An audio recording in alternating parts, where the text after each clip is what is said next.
That's right. Lots of politics going on within government, lots of arguments.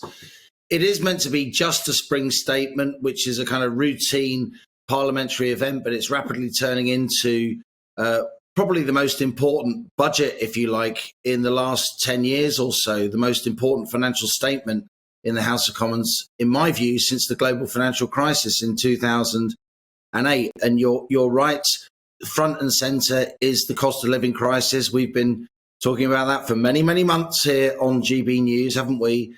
And within that, it's about heating bills, gas bills, electricity bills for utilities. They're already set to go up a lot in April. We knew that before the Russia-Ukraine conflict. And then also costs for motorists.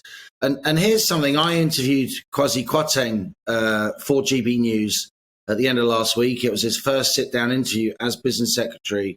And I put to him, Isabel, why is it that when oil prices go up, petrol and diesel prices instantly go up, but when oil prices go down, as they have been over the last couple of weeks, petrol and diesel prices keep going up? And this is what he said to me.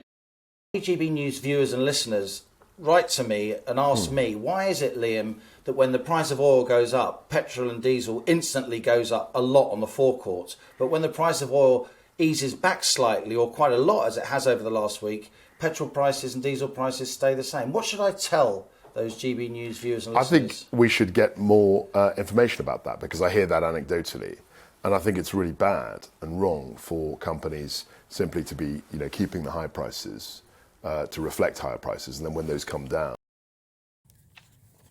What Kwasi Kwarteng actually said to me in the full clip is that he said he said he wants to get more information about that. I said to him, when you next see the petrol companies, the petrol retailers, will you ask them why petrol and diesel prices keep going up even when oil prices come down?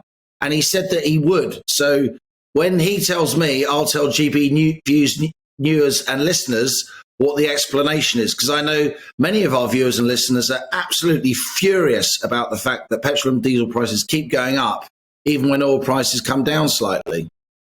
Liam, we also heard from the Chancellor over the weekend, sort of pretty much sticking to his guns when it comes to the national insurance hike. It looks likely to go ahead, doesn't it? It does indeed. That's a 1.25 percentage point increase in the national insurance rate for employers and employees.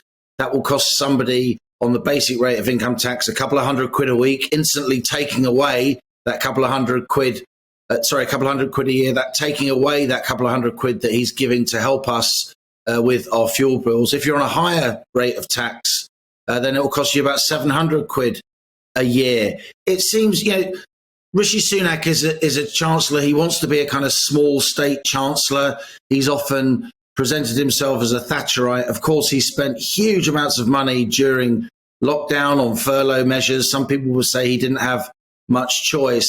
And now he's raising taxes again at a time when many economists will tell you there's actually more money in the coffers because inflation has been higher and there's been more spending than he expected. He's got more tax, more VAT. So in my view, I think he could afford not to raise national insurance. And even Labour are saying to him, don't raise national insurance now. Don't clobber households and firms with an increase in national insurance, which is tax in all but name, of course, at this difficult time. And yet, even though he could blame the war if he wanted to, the Chancellor could just say the facts have changed. I've changed my mind. This conflict in Ukraine has sent oil prices, fuel prices spiraling. Even though he could use that excuse, he's sticking to his guns. So I'd actually be quite surprised if he didn't go ahead with this national insurance increase. It's become a sort of badge of political pride for him.